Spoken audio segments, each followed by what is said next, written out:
listening to us. Welcome back to another episode of Let the Soul Speak. Today's conversation is one that would request you to slow down, pause, sit with your own heart, and probably tell yourself some truth. The truth about what really matters to us. Sometimes there are things that breaks us, and sometimes there is the power deep within us that can put things back together.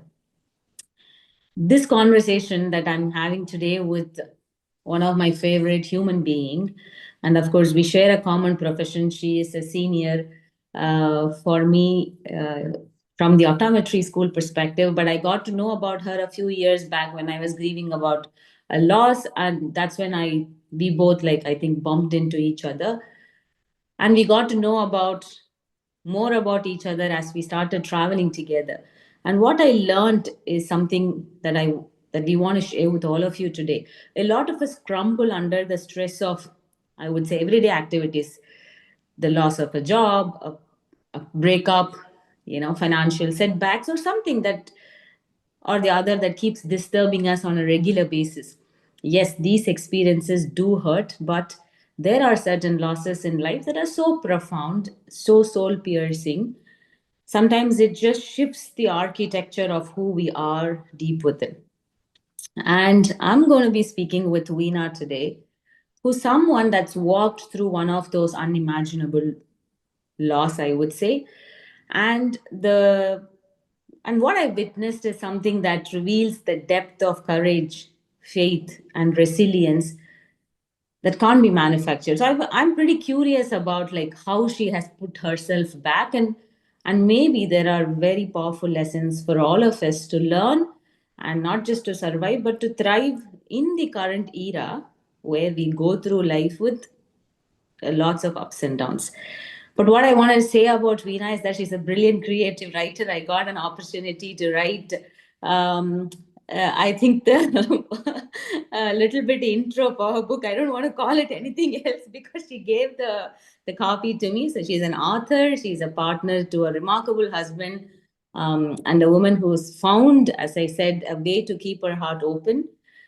So, today's story is not of tragedy, but I see it as a story of courage, fierce love, and unshakable faith. And Veena, thank you for being here with us. And we're going to now begin. Before that, please say a few words about how you feel, anything that you want to share. Of course, we have questions for you, but over to you now. Riz, thank you so much for inviting me for this talk. It's been many years, since I have actually opened up about what I feel about these deep topics. And I'm glad that somehow moving forward, it may help some people, listening to what we are going to speak today. And Rizwana, I've known you I don't even know for how many years, but it doesn't feel like I've known you recently, but for many, many years, maybe from some connection from past life. But I'm very happy that we are discussing today about this deep topic. And yes, I hope it goes well and helps somebody. Thanks. 100%. 100%. I don't have an iota of doubt about that. So let's just jump in, starting with your roots. Okay. So when you look back, of course, this is your childhood. Yeah. This is where all stories begin. So when you look back, what's one memory that feels alive? Probably a memory that shaped the person that you became. See, there is actually not a very single memory that I can tell you. There are plenty, of course. Like all of us have a lot of memories. I was a totally different person during my childhood. I was like Mhm. a happy-go-lucky and always cracking jokes, and like I used to be like the center of attraction, fun to be with among friends and all that. So, the earliest memory, like all of us have some earliest memory of our childhood, right? Like when I was less than 10 years old, I used to sit on my dad's belly and I used to sing that song, that ram pam po, chiram pam po. I used to pat his belly Cute. and then and then lie down on my mother's lap when she used to sit down and cut vegetables. So now it actually reminds me for a fact that even those small tiny moments, like it stays with our in our hearts forever. And as I grew older, like my entire schooling was in a girls' school, way up to like 12th grade. So it's funny that during those days, until my joined optometry college, I did not even know that, boys can be just friends and not boyfriends always. And I kind of fell in love a few times, and heartbreaks were there. And at that time, it was not like something that, like you share your feelings with your parents or your siblings also, for that matter. So my entire support system was actually friends, but mostly myself. So how did, I mean, coming back to your question, like how did it shape me for what I am today? I think it taught me a very big lesson of, like how to console myself and bounce back quickly to normalcy. I think Wow. that is what I learned from my childhood, uh, during my experiences during my childhood, I would say. Wow, that memory of sitting on your papa's belly, I can imagine how fun and I know nostalgia, right? So, Correct.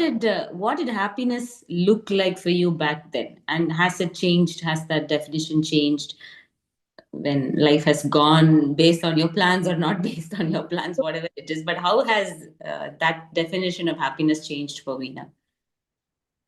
See, during my childhood, like I was the last person born, like I was the third born, my brother, then my sister, and me.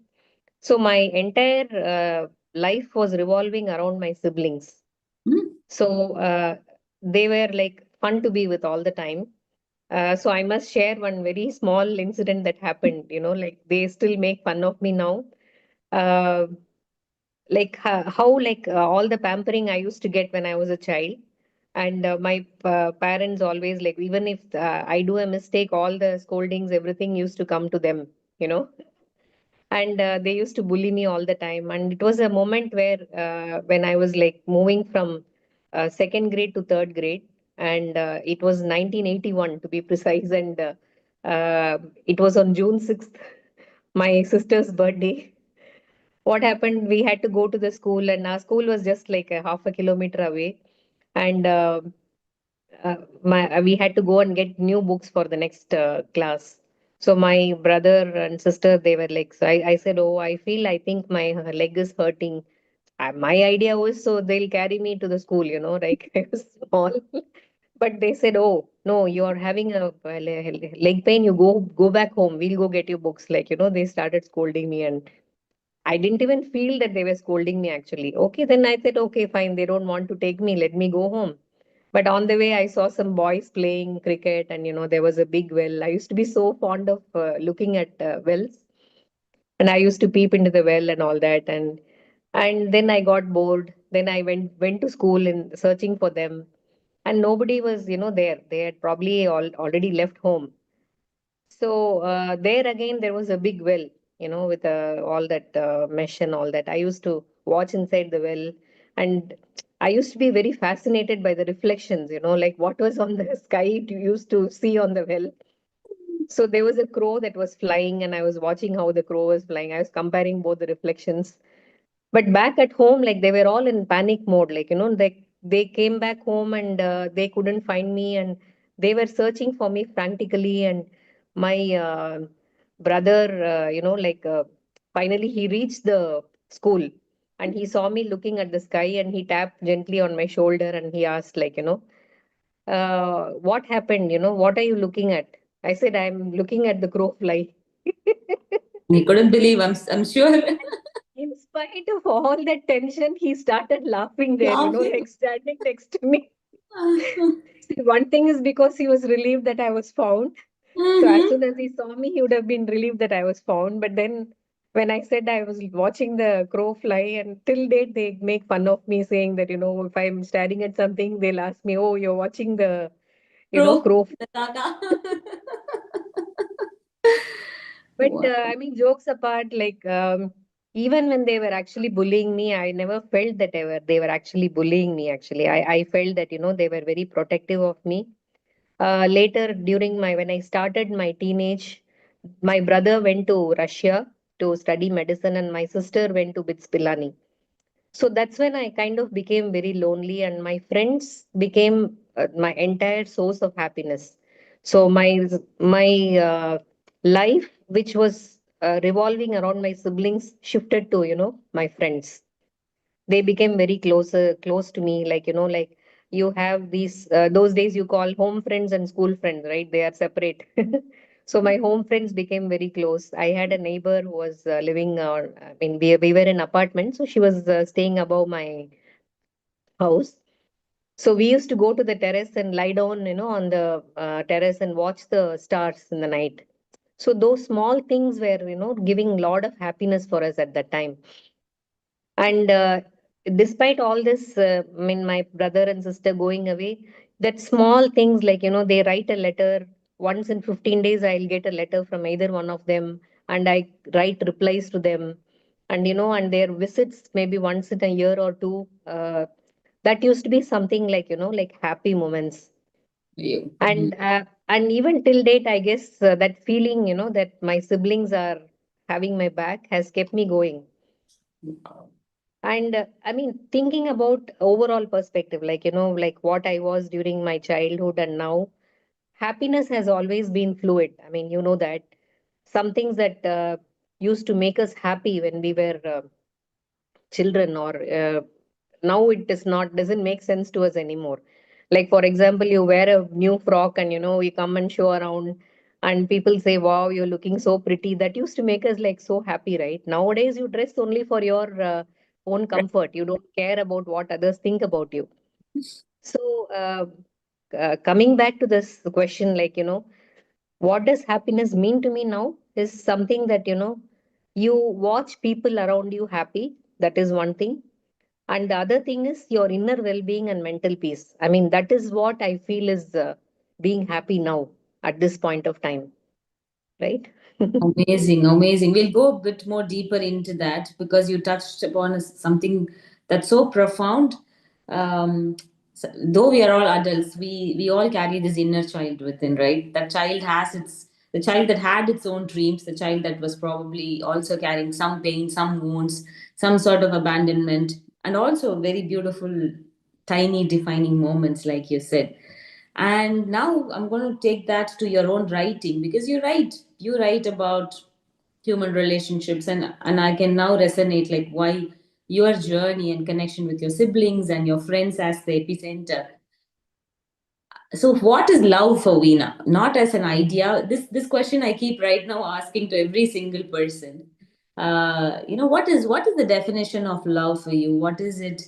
How would you define? What have you learned from your own experiences about love?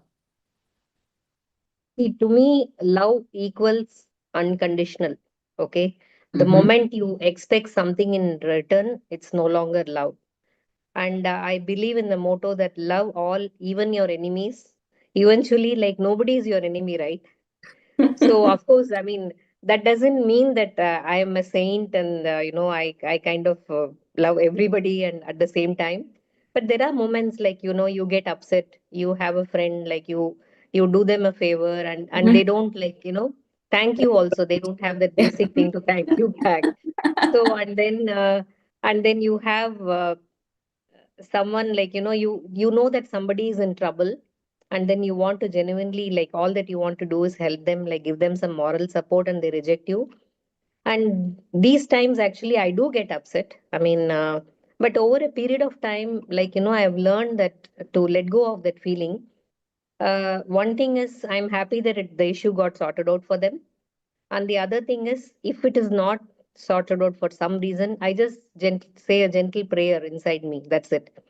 And I believe that, for a fact, actually, like, carrying grudges inside you becomes a big burden over a lot Yeah, of years. yeah, yeah, yeah, yeah. So suddenly, when you realize that you are only carrying grudges and no love, then what happens is you feel that you cannot trust anybody, or you can no longer love anybody. And that's a very sad situation.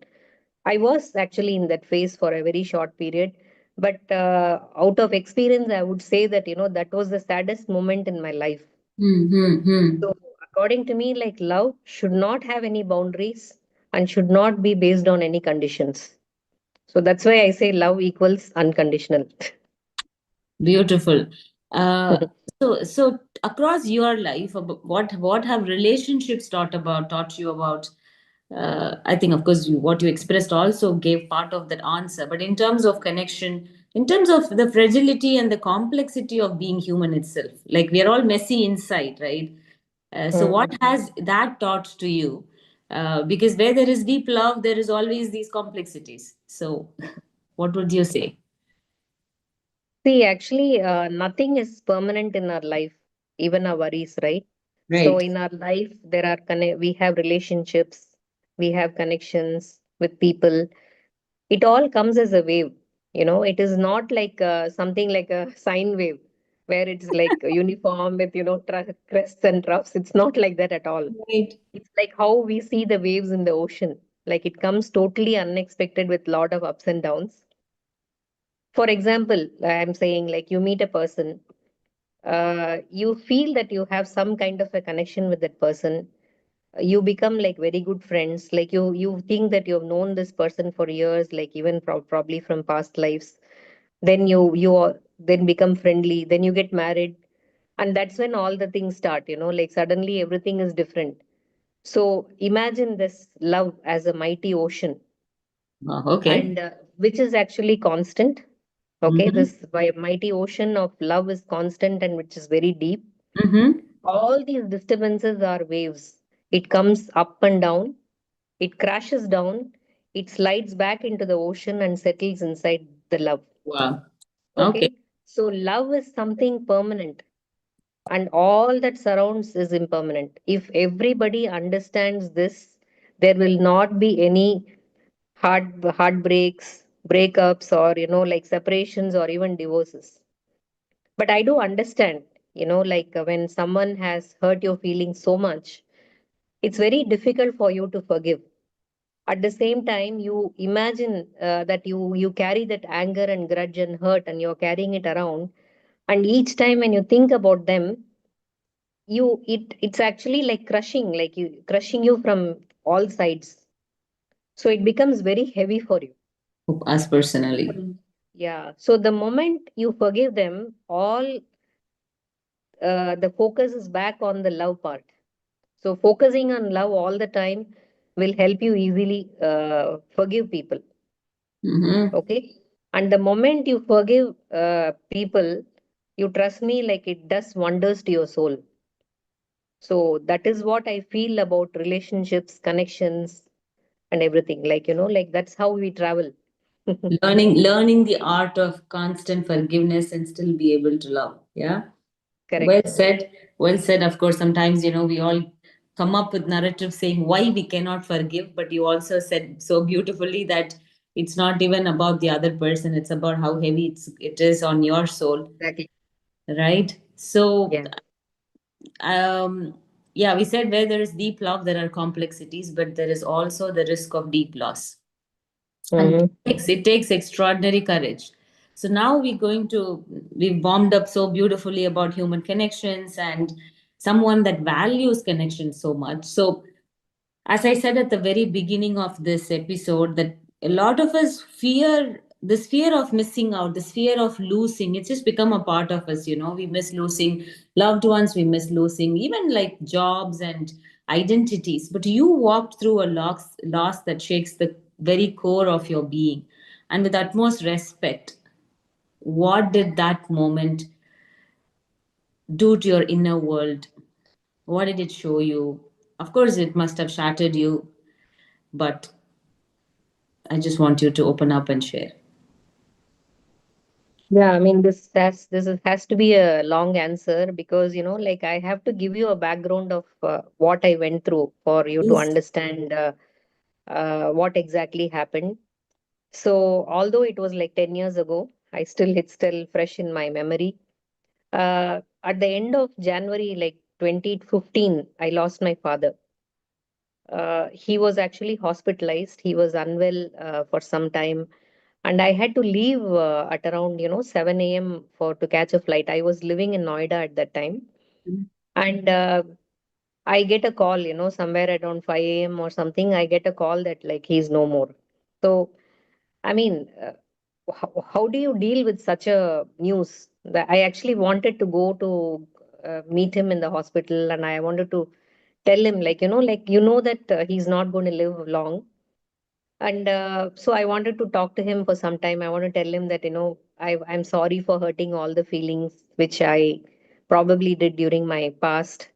And then I wanted to tell him that I'm happy now, so that he can go peacefully. And it was actually during the time when, I started reading this book, Secret, right, like by Rhonda Byrne. And I was genuinely practicing this positivity, like I was thanking everything that I have in my life, like, practicing gratitude. All that was told in that book, I was trying to practice. And this loss actually totally confused me. Like, I was not ready to accept this. He was 79, he lived his life, and I was not ready to lose him. Okay. So, all this practicing positivity, everything went up to the drain actually. And I went through all stages of grief, like, denial. Like, I didn't feel that he was gone, and I was so angry with him for not waiting for me. It doesn't make sense now because that's not in his hands. And bargaining, like, why couldn't you wait for me till I came and saw you? All kinds of those thoughts. So that happened, and like I came back to Noida, and I was still processing the grief. I didn't know how to react. I didn't have anybody to talk to at that time because all my friends were in Chennai. It was new to me, that place. And then in the beginning of March 2025, like a little over 1 month, I lost my only son, Aditya Kiran Adu, in an accident. It was just, he was 4 months short of turning 15. He was the love of my life, like both my husband and my life were revolving around him after we reached Noida. And he wanted to be an actor, and, like we were supporting him. And just the previous day, I was telling my son, like, my husband had gone to Bangalore and he returned only the previous day. So I was telling my son, like how lucky I was to have him in his life and all those things. And then, that Nirbhaya case was going on at that time. Yeah. So just the same morning, I was watching a video of, the mother of Nirbhaya crying on the phone, I mean, on the YouTube video. And I actually was crying along with her, hearing like how difficult it is for a mother to lose a child. Little did I know that the same evening I was going to lose him. You know, that really crashed me at that time. I literally dragged myself to do things. I was like physically moving from one place to another, but I wasn't actually my mental state was not I mean, it was not in a state to move forward. That was when actually my sister encouraged me to do some kind of higher studies. So she said that a change of place would be good for you. So I applied for a master's in Canada, and I left. Instead of using the word left, I would say I escaped. Escaped to Canada because I didn't want to be in India. I mean, look at all those faces, looking at me with pity eyes. And I mean, looking back, I actually think it was a very big risk I took. I left my husband behind. I did not know that, whether he's going to get a visa, um, and whether we are going to live there for some time or are we going to come back. No plans, absolutely. But luckily, like things worked out, and he joined me in 4 months' time. And I mean, he has been like a rock with me. Like, he has withstood all my mood swings.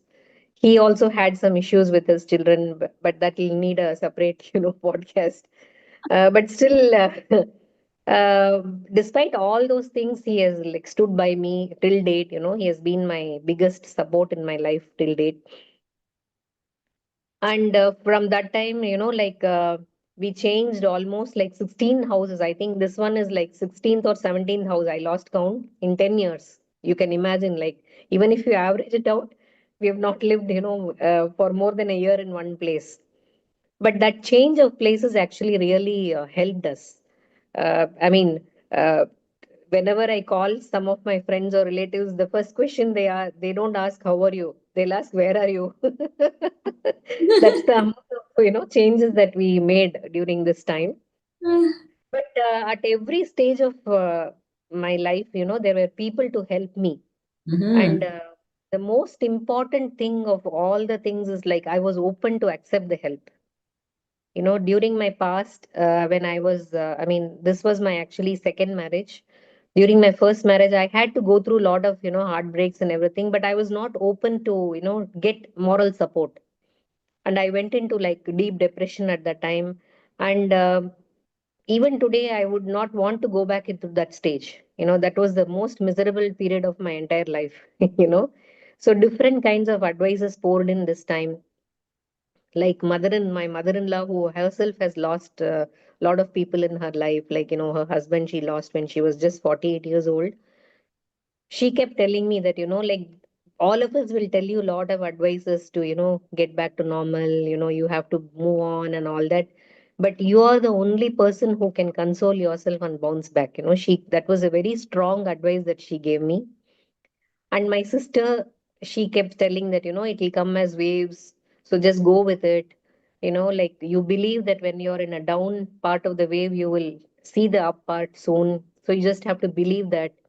And my friends, they gave me a valuable advice saying that, you have to celebrate his life and you should not mourn him, my son. So that's when I created a memorial, and which is there even till date with me. I have all his favorite things, kept around him, like flowers and everything. I mean, I don't light diya or candle or everything. I just know that it's there. So my brother, he was actually very attached to my son. Like he was the uncle, but he still considered him as like his own son. He took all the liberty to correct him when he was wrong and all that, all those things. So he was grieving in his own way. But both of us decided that, let's go one day at a time. And that is a very, very valuable advice, because when you're grieving, you have to go one day at a time. You can't just think about past, you can't think about future. You just have to. If you have survived one day, that's a big achievement for you. Okay. And my mother, a living example of strength. I've not seen her cry at all, like she's one Oh. very strong person. And her unconditional love, like without judging me, pure as clear water, has also helped me recover. And plenty of relatives, like whom you never even bothered to make a call. I didn't even think that they would be so supportive, like all these things I actually appreciated, and I still have gratitude to all of them who supported me during those, difficult times. At the same time, there were some friends who were very, very close to you, suddenly vanished from your life. They and there are friends whom you thought you lost them forever, they all came back. So at that time, I felt that, like this shows who truly cared for me. Okay, that it was why I'm saying that time is because um, there are also people who like cut me off from their lives.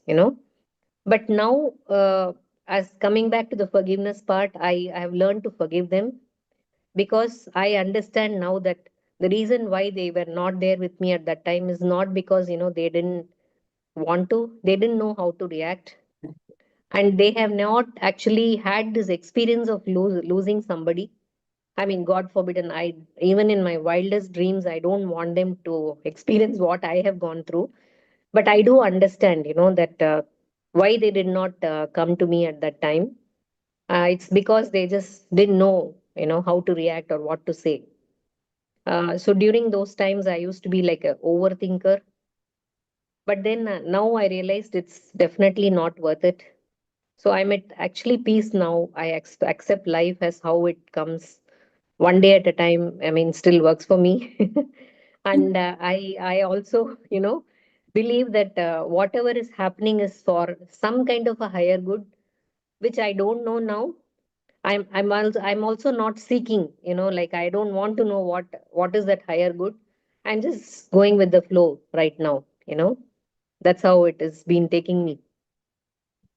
I can't tell you. I mean, sometimes I become so, I don't know, like like dumb.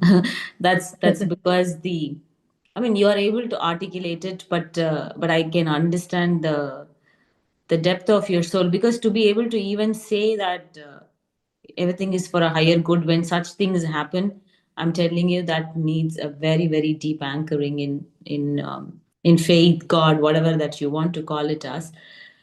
Um, but you gave I mean, us super. I would not have felt that way at that time, when things For happen. sure, Yeah. yes, Now yes. it has changed me. That's what I'm saying. Yeah, yeah. So people that are right now going through whatever, like in their toughest phases of life, especially when they are at the trough and thinking that there is no way out here, probably can sort of, can receive some reassurance from your sharing, saying that no, no, no, the wave will move up, and I will get to see the glimpses of light, and then then I surrender and I go. And you did explain the process of grieving, but your willingness to speak about it is not just brave, but it is generous, because you've taken a decade, you've taken 10 years to open up and to speak about this. And that Right. also needs, to be vulnerable enough, and to be able to express your grief itself is also, like, the part of being human, in fact the beauty of being human. uh, but now this gives permission to other people to also be human, in a sense, like, yes, it's okay to grieve, it's okay to go through. Because a lot of us, we sort of look at the sanitized version of, or whatever, the socially acceptable version of, like, people want you to be a certain, some people just give dumb advices like, oh, move on.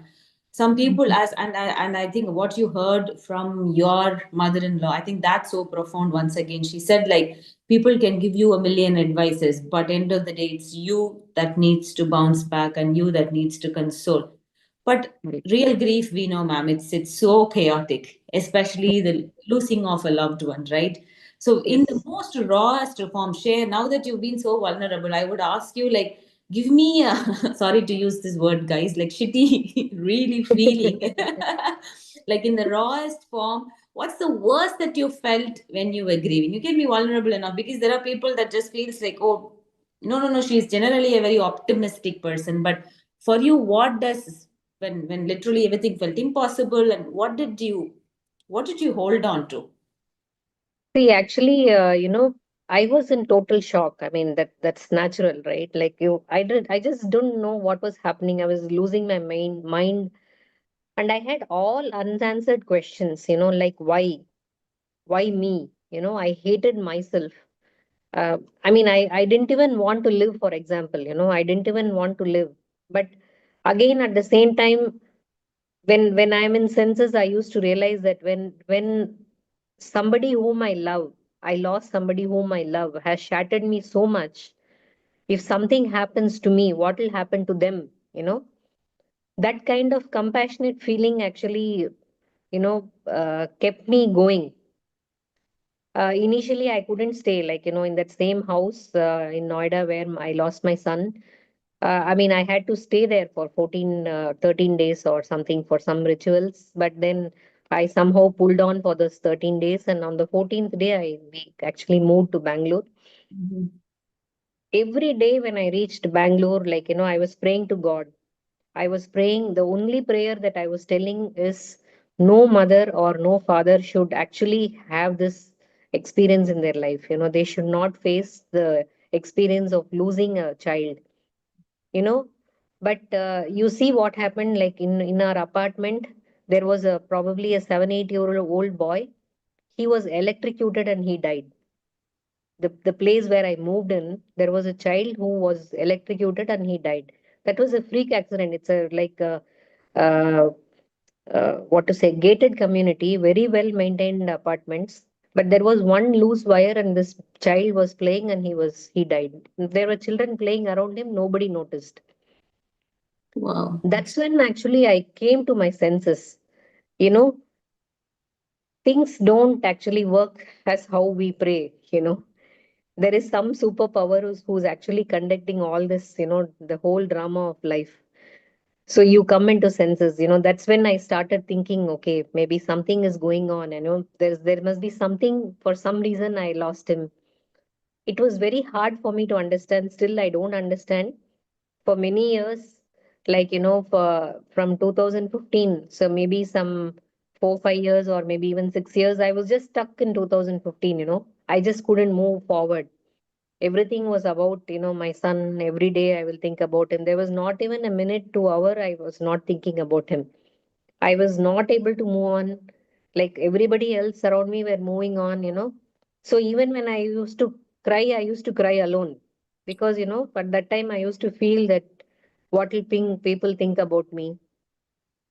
I used to have this panic attacks, like whenever I hear a big sound, I used to panic. And I always had the fear of losing people around me. Like, if my husband doesn't return home on time, I'll panic. If somebody goes to a very nearby shop and doesn't come, I'll panic. Some days I was not even able to get up. Mm. So looking back, I understand that all this was actually a part of a grieving process. And now I can't even believe that I survived all this. And here I am talking to you about it also. I mean, this is so profound, ma'am. What you're saying is because you sort of put, there's a lot of perspective that people can gain from your sharing. Because you Hmm. first said grief is not linear, you might feel, okay, there is hope. The next day, you might feel, no, it's hopeless. Then there is Yeah. this own guilt, especially as a mother, as what did I miss? And then this why me? And then Hmm. now that trauma being sort of, because the trauma stores in the body and you panic about what's next, what's coming. And this, because losing a loved one is literally, it hits you so hard that you have to live with that grief. Plus now, absolutely, your ground is shattered. So what you've gone through and how you've managed, and we did our Shirdi trip together, so 100% I know that there is this, the faith in the power, faith in a higher source. Because in general, in my interviews, I ask about the concept of God and what do you really believe, are you agnostic sorts, but I don't have to ask that to you. So, to Yeah. Yeah. Veena, in moments where faith felt impossible, right? What anchored you? Of course, it could be, you did mention about God, but in terms of when there's nothing left to hold on to, blessed that you are, because you speak about the very important people in your life that stood with you, and the ones that probably had to leave became the casualties of this process. But it's okay. In your experience, what anchored you? Yeah.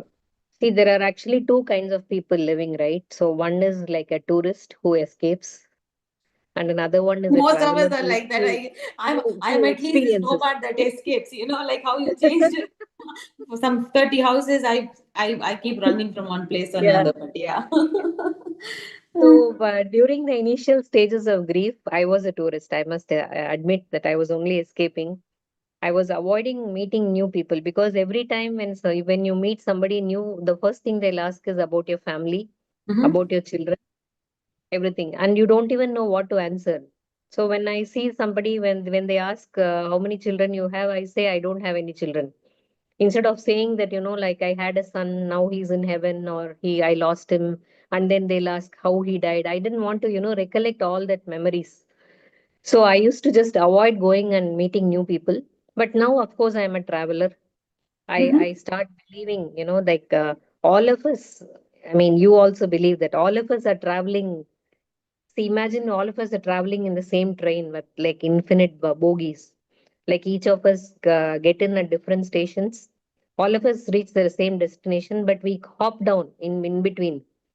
We get our experiences, all the experiences, whether it's happy things or, like sad moments, like how the grief happens. Then we experience that and we get back in the same train. But when we get back, there are different passengers with us, right? So at that time, we share our experiences. They might have had different experiences, we had different ones. So we share our experiences. Ultimately, we go to the same destination only, but at different times, right? So during this, grieving process, like, you asked me like how I bounce back. So I started digging deeper, like, into the soul aspect. And more than anything, I started digging deeper into myself. I read a lot about, processing grief and the whole existence of human life, like where did we all come from and what am I, whether I'm a soul or as a human body. I listened to a lot of, discourses, yoga, spiritual discourses. I did yoga, lot of meditation, that really helped me. And you know what, like now I feel that, like for us to remain happy, to some extent, we have to live for ourselves. Like, I was not that person before. Like I was living for others on two aspects. One thing is I was always wanting to keep everybody happy. And then I wanted to please everyone, or I will sacrifice everything that I have for others, and I used to be that kind of a person before. But now I have started living for myself, like um, because I started realizing that, like when you always live for others, there'll be a point when you don't have everybody around you, you don't know what to do with your living, right? How to pass time. So I started focusing on myself. I mean, not on an egoistic way or anything, but like I started getting back to my passion. I started enjoying, painting, because painting requires too much of focus. Unless you focus on each stroke, your outcome is going to be really bad. So that will make you forcibly think only about that painting. Yeah. Reading, of course, only if you read the story, you will understand the story, right? So reading, and of course writing. I That's when I actually started writing a book, you know. Yeah, we're going there. We're going there next. Yes, because even when you said this whole concept of bogies, I'm like, wow, the writer in her is coming out, and it's. I'm going to be using this, using that analogy quite often now. But that then I'm like, okay, the writer in her is coming out. Yes, yes, please. So during my childhood, like I told you, right, like my brother and sister, they left to like one went to Russia and the other one to Bits. Bits. That's when I started writing diaries. I used to write a lot of diaries. Every day I'll come back home and I used to talk to my diary, pour out my all my feelings, whether happy or sad moments or heartbreaks, whatever it may be. Or I had a fight with my friend. Everything I used to write it in a diary. So probably it was there in me, but I didn't use it properly during my, earlier, later times of my life. To 2020, it was a blessing actually. During that lockdown, like how long can you watch TV and how long can you, like, look at your partner's face for sitting full time, right? Like he started writing a book. I mean, recently he has published that also. Like it's called Finally a Senapati with Nerves of Steel. That's the name of his book. But it took him like so many years to publish. So what I did was I just started, like writing one sentence. It was in fact he who encouraged me to write the book. So just one sentence I wrote, and the rest all, started flowing like that. I can't even believe it now, because at some point of time, like I did not know the name of the characters that I wrote before and the timelines and everything. I had to go back and, make notes of the names and timelines and everything. My brother and sister were actually reading as I was writing, Mm. and that turned out to be such an interesting experience. They used to come back and, on WhatsApp chat and comment, about this character, that character, and all that. So in the end, I started becoming curious about how the story is going to end. You Then yourself as an author. looking back, I'm just thinking that, like maybe my higher self made me write the story. I don't know. But, it was a very big healing process for me. So the books talks about like secrets, more than secrets, like, hidden truths. Like all of us have some kind of a hidden truth that is inside us. And we fear that, when it comes out, it is going to hurt somebody or something will happen to our relationship, that kind of a truth we have inside us. I imagined it in such a way that, like what happens when all these truths come out? Like how is it going to affect the relationships? It was a very profound story, meaning I also wrote a lot about, a mother and son bond. Uh, and, so this entire process actually helped me in, like finding some meaning in my life. So looking back, I feel that, during my sad moments were the times when I was most creative. Like I did most paintings and, like writing everything, poems. Like I used to get some kind of poems or suddenly. But nowadays I'm writing, or I mean, I do write small stories, blogs, something like that, and painting. And now I'm doing like, designing and all that. Like, what to say, there's a Canva app where you can actually design videos and everything. So I've started doing that. That's become my new hobby. So what I'm saying is, things that when you were doing, when you're creating, when you were sad, now I'm doing it when I'm happy. Mhm. That's a big difference for me now, you know Beautiful, beautiful. I mean, you're transformational, like how how the grief is transformed and the way that you allowed it to transform. I think I'm going to take a minute to pause before we jump into the creative writer that you are, to share this video, because I think we are jumping into the next segment, and I guess that we take a moment to honor, if that's okay with you. Yeah, Uh, yeah, sure, sure. yeah. So just before that, like, this was my first video, and I wanted to make this as a tribute to my son. Although the wordings and everything, I mean, this poem actually came to me when I was just, drifting to my sleep. And I didn't want to forget this poem. So I just quickly typed it on my WhatsApp, and kept it. I even had a tune at that point of time, but my sister says that, you should have probably recorded that tune so we could have, made something about it. But then the tune was gone. I just had this poem. So I used my husband's friend's help to, create this video, the song. And video, of course, I made it using Canva. Yeah, Thank you, that's ma'am. a So now, in loving memory of Aditya Kiran, let's play this video.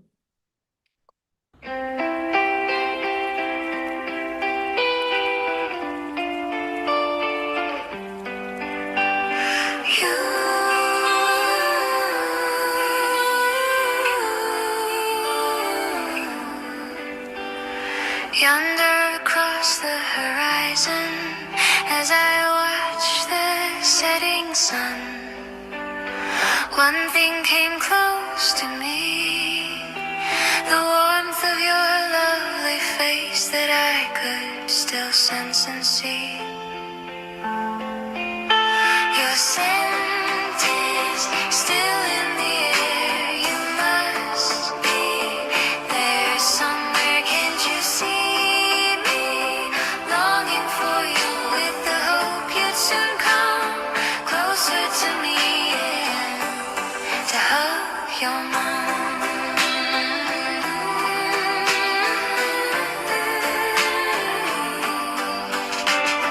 Take me with you and show me around. Let me see a world where love and peace abound. Teach me to live in the ways to love, to get hold of you and to heaven's bow. Your scent is still in the air. You must be there somewhere. Can't you see me? Longing for you with the hope you'd soon come closer to me and to hug your mom.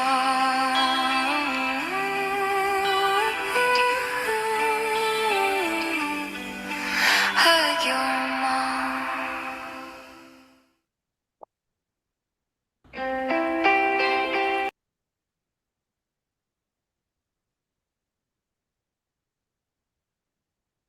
Hmm. I mean, I want to say so many things, but I think I'll say one thing. He's definitely there somewhere. yes, yes, of course. Ah, okay. Again, now I take a lot of time back whenever I go emotional, but I think you've resurrected yourself and you've given a lot of, I can't call it just simple life advice, but I think it's your own sharing and the vulnerable sharing. 100%, I'm telling you. Um, there are a lot of people that will be grateful to you for your sharing, and how you transformed that, and how the energy that you know, you these are not just lines, whatever you showed for Adu. So you continue to live with purpose, and then you now wrote a book, right? And you're supporting your husband's work. Yes, I do see that inherent writing creator, the writer in you, but is there anything else that I don't know? Is there a story where this whole fire came from, the inspiration came from, or what still inspires you? Actually, this story, as I said, like it just came from my higher self. There were characters that were mentioned in the book, but these characters were not real, actually. Mm-hmm. I mean, I still don't have a clear explanation about where this came from, but I somehow feel that, it was within me. It was within me, like, it's my way of saying, I mean, when you talk about grief and, like the stages of grief, there is one very important factor of grief that is called guilt. Okay. So you have guilt within you, which, like you have lot of questions like, what if this happened? There are a lot of what if questions, Right. like what if I was not there at that particular time?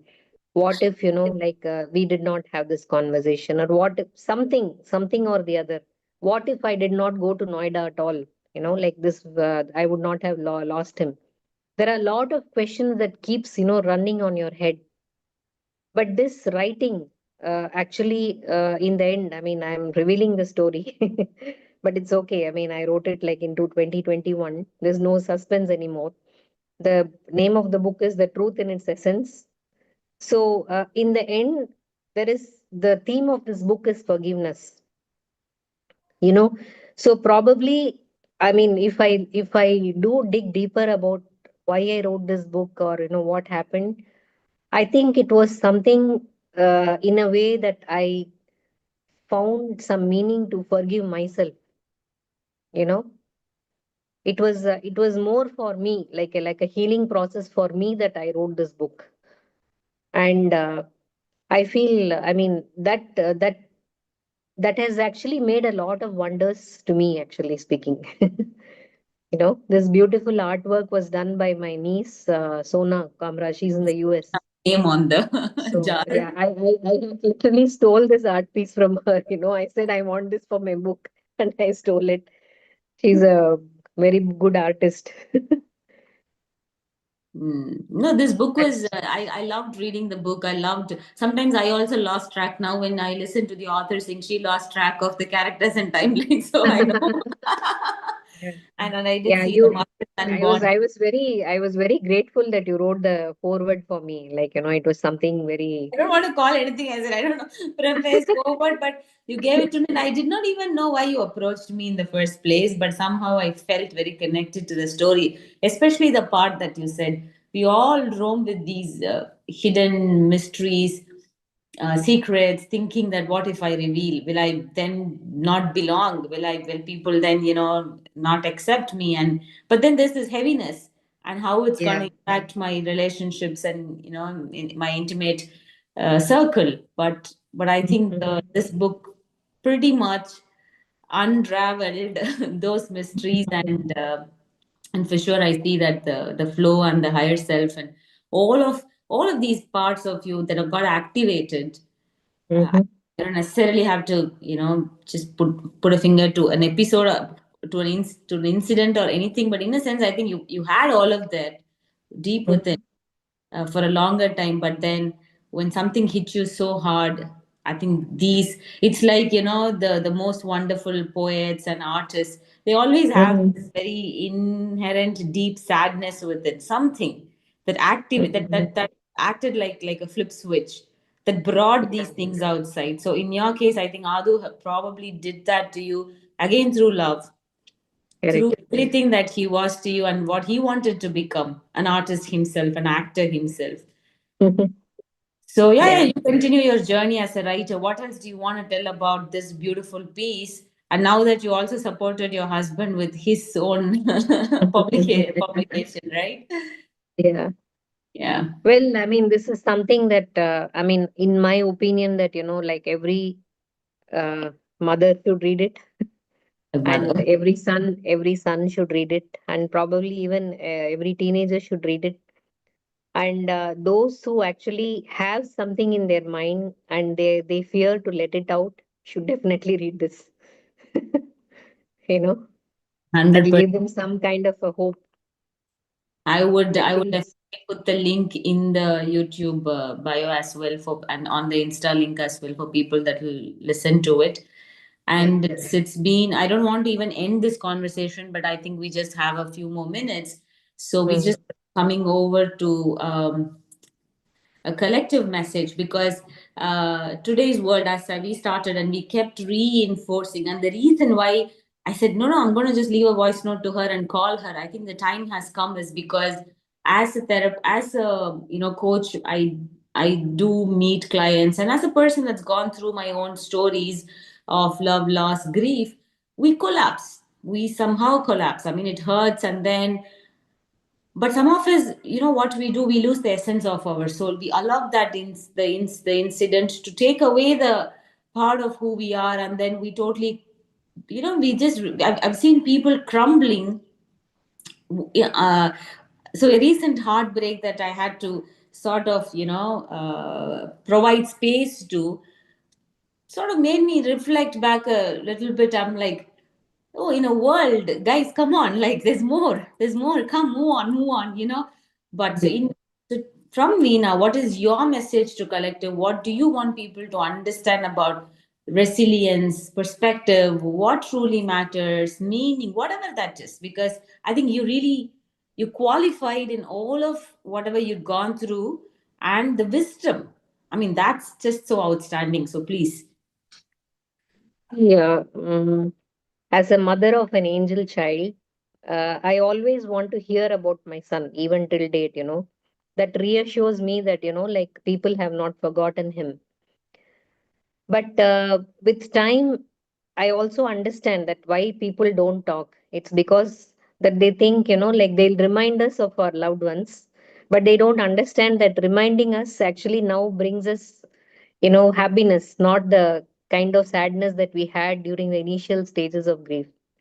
So if you've recently lost someone, in such situations, like you just forget it. I mean, what really matters is you love them, you know, and you continue to remember them in whatever way it pleases you.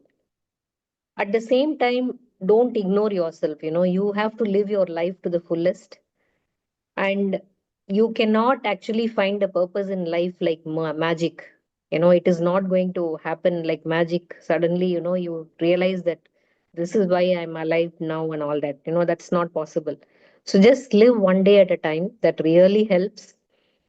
And there are also no coincidences in life. I mean, I'm sure you agree with that. Everything happens for a reason. The most important thing is what our soul is learning at this point of time.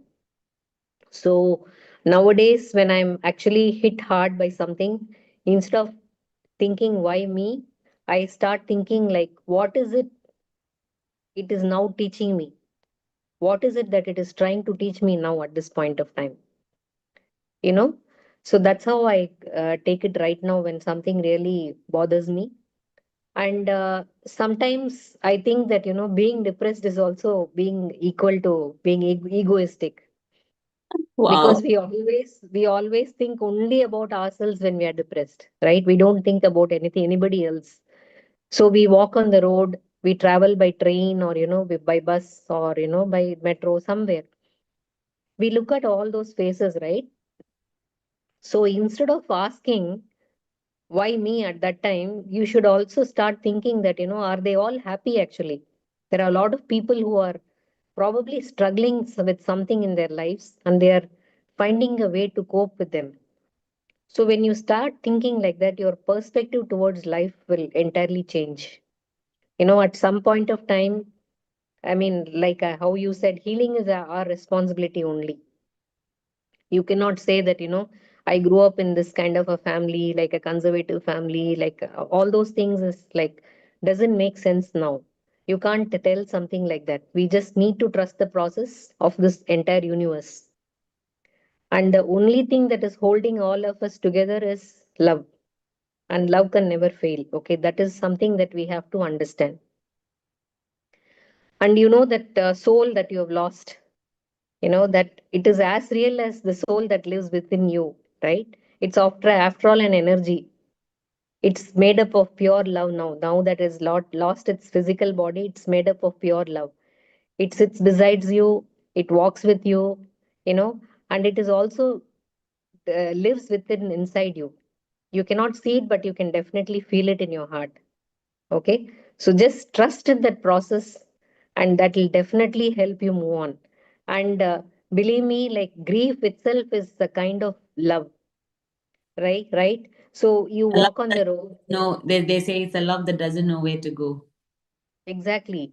And see, you walk on the road and you see somebody die on the road, you know, in an accident or something. Yes, of course, you will feel sad. You know, you will probably shed a few drops of tears also. But within a couple of days, you will move on. The only person for whom you will grieve is for somebody whom you love, right? So grief is also another form of love. So just believe in that and just, you know, live for yourself for the fullest. That's what I would like to say. Oh man, I mean, I am speechless once again because you said so many things. A couple of things that's going to be with me forever.